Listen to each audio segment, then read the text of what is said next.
नमस्कार दोस्तों, इस वीडियो में फिर एक नए ट्रांजिट पर हम बात करते हैं। नया गोचर, एक नए ग्रह का राशि परिवर्तन, गुरु का राशि परिवर्तन इस वीडियो का हमारा विषय है। आगामी 14 सितंबर 2021 को गुरु अपनी राशि परिवर्तित कर कुंभ राशि से निकल करके वापस मकर राशि में आएगा। वर्तमान में गुरु जो है कुंभ राशि में भ्रमण कर रहा है और वक्री गति से भ्रमण कर रहा है। तो वक्री गति से मूव करते हुए ये जो है 14 सितंबर को मकर राशि में प्रवेश करेगा। इसके पहले भी ये मकर राशि में था और फॉरवर्ड मूवमेंट करते हुए कुंभ राशि में इसने प्रवेश किया था। तो 14 सितंबर को जब ये वक्री गति से भ्रमण करते हुए मकर में प्रवेश करेगा तो 18 अक्टूबर 2021 को ये वक्रीय से वापस मार्गीय गति में भ्रमण प्रारंभ करेगा, यानी फॉरवर्ड मूवमेंट स्टार्ट करेगा। और फॉरवर्ड मूवमेंट स्टार्ट करने के बाद 21 नवंबर 2021 को ये पुनः जो है कुंभ राशि में प्रवेश करेगा। गुरु की नीच की राशि है मकर राशि, तो जब ये वापस पहुंचेगा तो मकर राशि में पहुंचेगा। मकर राशि में गुरु जब होता है, नीच का होता है, तो इसके बेसिकली क्या दुष्परिणाम हो सकते हैं, इस विषय पर हम यहाँ पर चर्चा करेंगे।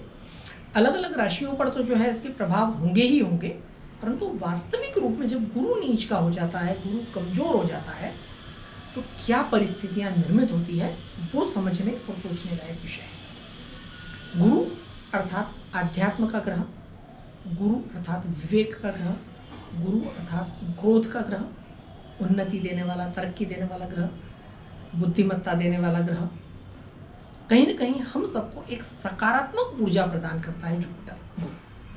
और जब गुरु स्वयं कमजोर हो जाता है, अपनी नीच की राशि में हो जाता है, तो ऐसी परिस्थिति में जो हमारा मेंटर है, हमारे ऊपर ध्यान रखने वाला, हमारा संरक्षक है, हमारा मार्गदर्शक है, वो स्वयं अगर कमजोर अवस्था में पहुंच जाए तो हमें सकारात्मक ऊर्जा प्राप्त होने वाला जो सोर्स होता है, वो सोर्स जब वीक हो जाता है, या हमारे ऊपर जो हाथ रखा हुआ एक संरक्षक हमारा है, वो स्वयं जब कमजोर हो जाता है, तो हम इस सकारात्मक ऊर्जा के सोर्स से वंचित हो जाते हैं। तो गुरु का नीच की राशि में जाना या गुरु का कमजोर अवस्था में होना, दरअसल ये उतना परेशानी का कारण नहीं है, परंतु हमारा सकारात्मक ऊर्जा के सोर्स से वंचित होना और हमारे आसपास जो एक सकारात्मक आभा मंडल होता है उसका कमजोर होना परेशानी का कारण होता है। क्योंकि जैसे ही ये आभा मंडल कमजोर होता है, हमारे ऊपर नकारात्मक शक्तियाँ, नकारात्मक विचारधारा, नकारात्मक सोच, ये सब हावी हो जाती हैं। और असली कारण गुरु नहीं है, असली कारण है गुरु के कमजोर होने से हावी होने वाले ये नेगेटिव एलिमेंट्स, जो हमारी परेशानी का मूल कारण होते हैं। पिछले समय में हमने देखा, कोरोना काल में भी गुरु जब नीच की राशि में था, शनि के साथ था, बहुत कमजोर अवस्था में था, तो ऐसी परिस्थिति में क्या हुआ। या गुरु जब धनु राशि में भी था, अपने स्वयं की राशि में, तो केतु के साथ था, राहु से दृष्ट था, केतु के नक्षत्र में था, तो ऐसी परिस्थिति में भी गुरु कमजोर था। और उसी का कारण था कि नकारात्मक शक्तियों का, बैक्टीरियाज का, वायरस का, अफवाहों का, विकट परिस्थितियों का हमारे जीवन पर हावी होना और उसकी वजह से बहुत सारी दिक्कतें आना। तो दरअसल गुरु जब कमजोर होगा तो कहीं ना कहीं इसी प्रकार की परिस्थितियां हमारे साथ निर्मित हो सकती हैं। 14 सितंबर से सबसे पहले तो जैसे ही गुरु नीच में जाएगा, एक परिस्थिति निर्मित होने की पूरी संभावना है कि कहीं वापस से कोरोना की तीसरी लहर, जिसको हम स्वयं सब लोग मिलकर के आमंत्रित भी कर रहे हैं, इनविटेशन कार्ड्स दे दे करके, भीड़ इकट्ठी करके, सोशल डिस्टेंसिंग का उल्लंघन करते हुए, मास्क न लगाकर, भीड़ लगाकर, तो शायद वो किसी न किसी रूप में हमें प्रताड़ित या परेशान करने की कोशिश करे, तो परिस्थिति निर्मित हो सकती है। पोस्ट कोविड कॉम्प्लिकेशंस, कोविड की लहर के बाद के जो कॉम्प्लिकेशंस हैं, हम स्वास्थ्य के दृष्टिकोण से बात नहीं कर रहे हैं, हम आर्थिक दृष्टिकोण से बात कर रहे हैं। क्योंकि गुरु स्वयं जो है धन का कारक ग्रह है, ग्रोथ या उन्नति का कारक ग्रह है। तो ऐसी कुछ परिस्थितियां निर्मित हो सकती है, ऐसी अंतर्राष्ट्रीय खबरें आ सकती है ऐसे कुछ राष्ट्रीय स्तर पर बंधन हो सकते हैं जो कहीं ना कहीं हमारी अर्थव्यवस्था को थोड़ी सी परेशानी पहुंचाए, सामान्य जनजीवन को अस्त व्यस्त करने जैसी कोई खबरें प्राप्त हों, आर्थिक दृष्टिकोण से किसी प्रकार का हमारे ऊपर लोड पड़े, बोझ पड़े, वो स्थितियां निर्मित हो जिससे दिक्कतें बढ़ जाए, क्योंकि गुरु धन का कारक ग्रह है।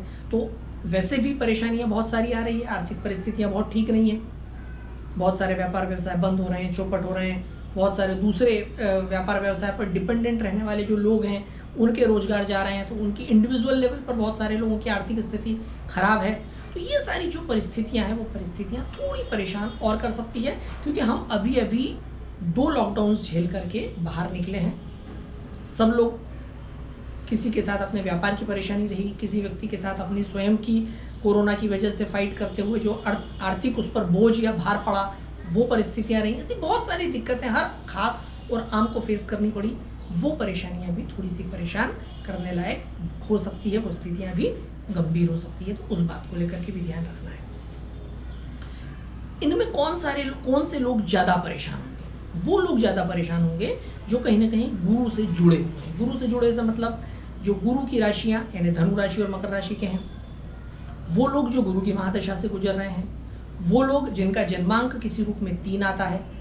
3 अर्थात ऐसे लोग जिनका जन्म तारीख 3 है, जिनकी जन्म तारीख 12 है, जिनकी जन्म तारीख 21 है, या जिनकी जन्म तारीख 30 है, वो लोग भी कॉम्प्लिकेशंस फेस कर सकते हैं, दिक्कतें फेस कर सकते हैं, परेशानियां उन्हें आ सकती है, क्योंकि उनका जो मुख्य ग्रह है वो कहीं ना कहीं कमजोर अवस्था में जाने वाला है। वैसे गुरु ओवरऑल सबके ऊपर होता है, सबका मार्गदर्शक है, सबका मेंटर है, सबका संरक्षक है। गुरु अर्थात आध्यात्म का ग्रह, गुरु अर्थात हमें स्पिरिचुअल पावर, प्रोटेक्शन देने वाला ग्रह, हमें दिशा देने वाला ग्रह, हमें मार्गदर्शन देने वाला ग्रह। गुरु जब पावरफुल पोजीशन में होता है तो कहीं ना कहीं सभी के पास एक दिशा होती है, सभी के पास एक उन्नति होती है, एक डायरेक्शन होता है, सभी के पास एक अच्छी आर्थिक स्थिति का सोर्स बन सकता है। परंतु उसके बावजूद जब गुरु स्वयं कमजोर हो तो इसके परिणाम सभी के लिए हो सकते हैं। कोई व्यक्ति गुरु की महादशा से गुजर रहा है, मैंने पिछले अपने वीडियो में भी बताया था कि गोचर के प्रभाव सिर्फ राशि से ही नहीं पड़ते, गोचर के प्रभाव महादशा से भी पड़ते हैं। अगर कोई गुरु की महादशा से गुजर रहा है और उसकी कुंडली में गुरु बहुत अच्छी स्थिति में और गोचर में गुरु नीच की राशि में चला गया, तो भले ही उसको मिले जुले खराब परिणाम झेलने पड़ेंगे, पर तकलीफें उससे भी आएगी। पर हाँ जी, उन लोगों की स्थिति और बद से बदतर हो सकती है जिनका गुरु बहुत खराब हो, जिनका गुरु शनि के साथ है, गुरु राहु के साथ है, गुरु स्वयं नीच की अवस्था में है। ऐसे लोगों को दिक्कतें आ सकती है, परेशानियां आ सकती है। तो ये सब चीज़ें ध्यान रखने योग्य बातें हैं। एक पर्टिकुलर शास्त्र में या कुछ विद्वान जन ऐसा कहते हैं कि गुरु जब 10वें स्थान में हो, ये गुरु 10वें स्थान में हुआ, क्योंकि 10वां स्थान जो होता है वो शनि का स्थान होता है। मकर राशि जो है काल पुरुष राशि चक्र में 10वें स्थान पर आती है। बाहर बालकनी में बैठ करके वीडियो बनाने में थोड़ी सी परेशानियाँ आती है, जैसे हवाई जहाज की आवाज़ या बाइक निकलते हुए उनकी आवाज़ आना, बाहरी ट्रैफिक की आवाज़ होना। परंतु उन परेशानियों को फेस करते हुए आज मैं इस चैलेंज को एक्सेप्ट कर रहा हूँ और आपके साथ थोड़ा सा बालकनी में बैठ करके जो है संवाद कर रहा हूँ। बीच में इस बात का मैं ध्यान रख रहा हूँ ताकि मेरी डिलीवरी आपके साथ बिल्कुल कंटिन्यूड और सही रहे। बाहरी जो परेशानी है उसको दबाते हुए, उस वॉइस को ओवरलुक करते हुए जब वो आवाज़ें आती है तो मैं थोड़ी देर अपने संवाद को रोक देता हूँ। जैसे अभी एक हवाई जहाज की आवाज़ आई थी तो मैंने खुद कुछ देर अपने आप को रोक लिया, फिर से हम अपनी बात प्रारंभ करते हैं। तो मकर राशि काल पुरुष राशि चक्र की 10वीं राशि है, 10th साइन है। यहाँ करके गुरु नीच का होता है। 10वें स्थान में भी जब गुरु आता है तो बहुत अच्छा परिणाम नहीं देता है, क्योंकि इट्स अ बिजनेस साइन, ये एक प्रैक्टिकल साइन है। शनि कर्म का ग्रह है और गुरु आध्यात्म का ग्रह। तो जब गुरु यहाँ पर आता है तो कहीं ना कहीं वो कमजोर हो जाता है, उसके निर्णय बदल जाते हैं। इसीलिए हमेशा कहा जाता है, कुछ विद्वान जन कहते हैं, स्पेसिफिक एक शास्त्र में कहा भी गया है कि जब गुरु 10वें स्थान में हो तो ऐसे लोगों ने मंदिर नहीं जाना चाहिए। दरअसल मंदिर नहीं जाने के पीछे, मंदिर नहीं जाने की सलाह नहीं है। मंदिर नहीं जाने के पीछे जो आइडिया है वो ये है कि ऐसे लोगों को आध्यात्मिक कम होना चाहिए, क्योंकि यहाँ पर उनकी आवश्यकता है कि अगर वो लोग आध्यात्मिक हो गए और बहुत स्पिरिचुअल एंगल से सोचने लगे, धार्मिक एंगल से सोचने लगेंगे, तो उनका व्यापार व्यवसाय ठीक से नहीं चल पाएगा। तो ऐसे समय उन लोगों ने बहुत आध्यात्मिक नहीं होना चाहिए। उसके पीछे ये है। तो सही तरीके से अगर उस लाइन को, टेक्स्ट को डिकोड किया जाए तो उसका मूल मंत्र या मूल कारण, उसके पीछे कहावत का अर्थ जो है वो ये होता है। तो यहाँ पर भी गुरु जब अगर आपका नीच की राशि में हो तो ऐसे लोगों ने अपने व्यापार व्यवसाय की तरफ तो ध्यान देना ही देना चाहिए, परंतु एट द सेम टाइम समाज सेवा अधिक करनी चाहिए व्यापार से हटके। ऐसे जरूरतमंद लोग जिन्हें भोजन की आवश्यकता है, वस्त्र की आवश्यकता है, जॉब की आवश्यकता है, कहीं ना कहीं स्वास्थ्य के दृष्टिकोण से वो प्रभावित या प्रताड़ित हैं, तो उन्हें अगर किसी तरीके से हम उनकी मदद कर सकते हैं। या ऐसे लोग जो हमारे व्यापार व्यवसाय से जुड़े, क्योंकि गुरु 10वें स्थान में कालपुरुष राशि चक्र से कर्म के ग्रह शनि में, तो ऐसे लोग जिन्हें व्यवसाय की सपोर्ट की जरूरत है, नौकरी की जरूरत है, किसी प्रकार से कोई मदद चाहते हैं, किसी को हम एजुकेट कर सकते हैं, किसी को हम मोटिवेट कर सकते हैं, तो उसमें गुरु बहुत अच्छी ब्लेसिंग्स देगा प्रसन्न होकर के, अर्थात गुरु के 10वें भाव में रिजल्ट अच्छे आते हैं। तो जिन लोगों की भी कुंडली में गुरु नीच की अवस्था में है, उन लोगों ने रोजगार से संबंधित मदद लोगों की बहुत करना चाहिए। यहाँ पर भी यही एडवाइस है कि जब गुरु नीच की राशि में है तो ऐसे लोग हम जिस भी तरीके से किसी को मदद कर सकते हैं रोजगार से संबंधित। उसका एक और आइडिया ये हो सकता है कि हमारे दफ्तर, ऑफिस या किसी मार्केट प्लेस के आसपास में जो जरूरतमंद लोग बैठे होते हैं उन्हें हम किसी प्रकार से भोजन सामग्री मुहैया कराएं। धन संबंधी उनकी कोई परेशानी है वो हम दूर करने की कोशिश करें, उन्हें वस्त्र प्रदान करने की हम कोशिश करें, ऐसे हम अरेंजमेंट्स कर सकते हैं। तो ओवरऑल गुरु इन कैप्रिकॉर्न एक बहुत अच्छा फल देने वाला कॉम्बिनेशन नहीं है। सभी लोग थोड़ा सा इससे संभल करके रहें, बच के रहें, निर्णय विवेकपूर्ण लें, सोशल डिस्टेंसिंग का पालन करें। तीसरी लहर आए या ना आए, परंतु कोरोना हम लोगों के जीवन में अपनी जगह बना चुका है, किसी न किसी रूप में हमें परेशान कर सकता है, प्रताड़ित कर सकता है। उससे बचने की चेष्टा करें, ऐसी परिस्थिति निर्मित न करें कि वापस से ये स्थितियाँ निर्मित हो। तो 14 सितंबर से 21 नवंबर तक का ये पीरियड है जिसकी हम चर्चा कर रहे हैं। वो लोग स्पेशली जिनकी कुंडली में गुरु 12वें स्थान में होगा, जैसे मैं बात कर रहा हूँ कुंभ राशि के लोगों की, तो गुरु का ये 12वां भ्रमण होगा। जब गुरु 12वीं स्थिति में होता है तो गुरु हमारे ऊपर से नज़र हटा लेता है। वही कॉम्बिनेशन हुआ कि गुरु की जो प्रोटेक्शन हम लोगों के लिए अवेलेबल रहती है, वो प्रोटेक्शन हट जाती है। तो ऐसे में नकारात्मक शक्तियाँ, विचारधाराएं हम पर हावी होती है, उससे बचने की पूरी तरह से चेष्टा करें। आर्थिक नुकसान हमारे ऊपर हावी हो सकते हैं, तो हम किसी की आर्थिक मदद करें, मंदिर में जाएं, ज़रूरतमंदों को भोजन कराएं, ऐसे काम हम कर सकते हैं। और इस तरीके से हम गुरु के इस नेगेटिव इफेक्ट का फ़ायदा उठा सकते हैं। यहाँ पर गुरु प्रताड़ित नहीं कर रहा है, गुरु के शांत बैठ जाने की वजह से हमें दूसरी शक्तियाँ प्रताड़ित कर सकती हैं। और किन लोगों के लिए परेशानियाँ हो सकती हैं? ऐसे लोग जिन लोगों की कुंडली में गुरु जो है 8वें स्थान पर भ्रमण कर रहा है, जैसे मिथुन राशि की मैं बात कर रहा हूँ, तो मिथुन राशि के जातकों को थोड़ा सा सावधान रहना चाहिए। अष्टम गुरु भी स्वास्थ्य संबंधी, आर्थिक परेशानियाँ, रोजगार संबंधी परेशानियाँ, रिश्तों में समस्याएं पैदा करता है। मिथुन राशि के जातक भी थोड़ा सा सावधान रहने की कोशिश करें। उन लोगों के लिए भी बहुत आवश्यक है कि वो सावधान रहें। और किन किन लोगों के लिए दिक्कतें हो सकती हैं? सिंह राशि के जातक, उनके लिए छठा भ्रमण होगा, तो सिंह राशि के जातक भी सावधान रहें। छठी पोजीशन पर जब भी गुरु होता है तो गुरु स्वतः अपने आप को कमजोर समझता है। क्यों? क्योंकि छठा स्थान जो है गुरु शनि के कारकत्व का स्थान है। ऐसी परिस्थिति में हम स्वास्थ्य संबंधी परेशानियों से बचें, आर्थिक परेशानियों से बचें, शत्रु पक्ष हम पर हावी हो सकता है, दिक्कतें हम पर हावी हो सकती हैं, तो बचने की चेष्टा करें। तो विशेष करके कुंभ राशि, मिथुन राशि और सिंह राशि के जातक बहुत अधिक सावधान रहें। कुछ राशियां हैं जिनके लिए ये जो गोचर है लाभदायक हो सकता है,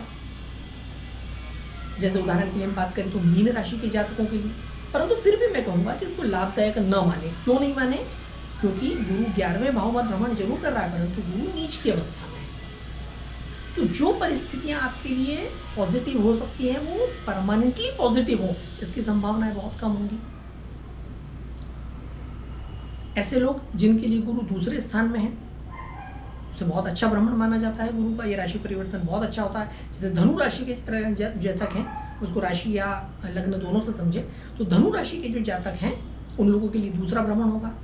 शास्त्रोक्त कहा गया है कि जब गुरु का भ्रमण दूसरे स्थान में होता है राशि से, तो चूंकि गुरु धन का कारक ग्रह है और दूसरा स्थान जो है धन का स्थान माना गया है, तो ये बहुत लाभदायक होता है, धन में वृद्धि करता है। पर मैं फिर यहाँ कहूँगा क्योंकि ये जो दूसरा स्थान है यहाँ पर गुरु नीच की राशि में है, तो आवश्यक नहीं कि गुरु आपको फायदा पहुंचाए। गुरु फायदा पहुंचा सकता है, परंतु वो फायदा अस्थायी हो सकता है।